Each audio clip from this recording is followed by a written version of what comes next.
Cup اٹھانا ہے اور نہ شوکت خانم کی سنگ بنیاد رکھنا ہے۔ میرے خیال میں آپ کی زندگی کا سب سے اہم واقعہ زندگی میں یو ٹرن لینا ہے، جو لائف میں آپ نے یو ٹرن لیا جب آپ اللہ کی راہ پہ چل نکلے، اور وہ عمران وہ صدیوں بلکہ گیلیکسیز پیچھے چھوڑ آئے اسے، جسے ایام جاہلیت کا عمران کہتے ہیں۔ تو یہ چینج کس طرح رونما ہوئی؟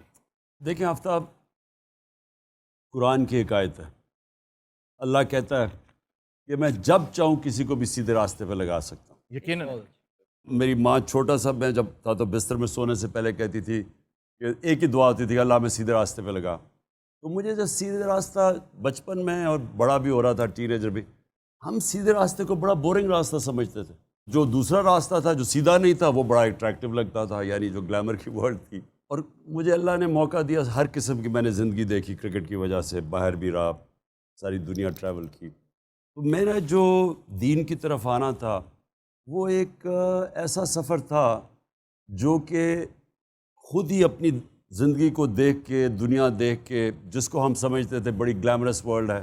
مثلا آپ اگر فلمیں دیکھیں، آپ اور ہم جب شروع میں تھے ویسٹرن فلمیں دیکھتے تھے اسپورٹس ورلڈ کے اندر بھی، تو جو ہیروز تھے وہ سارے سیدھے راستے پہ نہیں تھے، وہ دوسرے راستے پہ تھے۔ بالکل بالکل دوست۔ تو ہمارے رول ماڈلز ادھر تھے اور ماں کہتی تھی سیدھے راستے پہ لگو۔ میں نے اپنی زندگی میں آہستہ آہستہ ریئلائز کیا جو ہمارے رول ماڈلز پاپ سٹارز تھے انگلینڈ کے اندر، جو امریکہ کے اندر، تو میں ان کو ملا اپنی زندگی میں، ان کی پھر زندگیاں دیکھی، تو مجھے آہستہ آہستہ ریئلائز کیا کہ وہ جو ہمیں اٹریکٹیو راستہ لگتا تھا اصل میں وہ تباہی کا راستہ ہے۔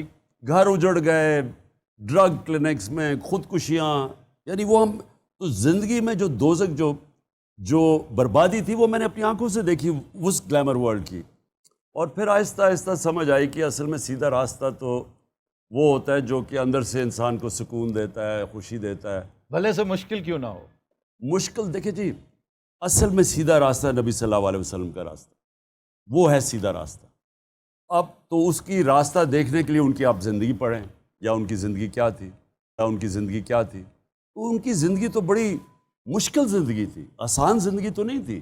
ان کی زندگی میں تو مسلسل چیلنجز تھے، اور وہ یعنی جب اپنے عروج پہ پہنچے، میں یہ ساری اپنے بچوں کو بھی بتاتا ہوں، تو جو ان کو عروج تھا جب فتح مکہ ہو گئی، جب وہ آخری خطبے پہ گئے، تو آخری خطبے پہ لاکھ لوگ عرفات کے اوپر نیچے جمع ہوئے، بڑا زبردست خطبہ ہے ان کا، تو ہیومن رائٹس کا چارٹر ہے اگر آپ اس کو پڑھیں۔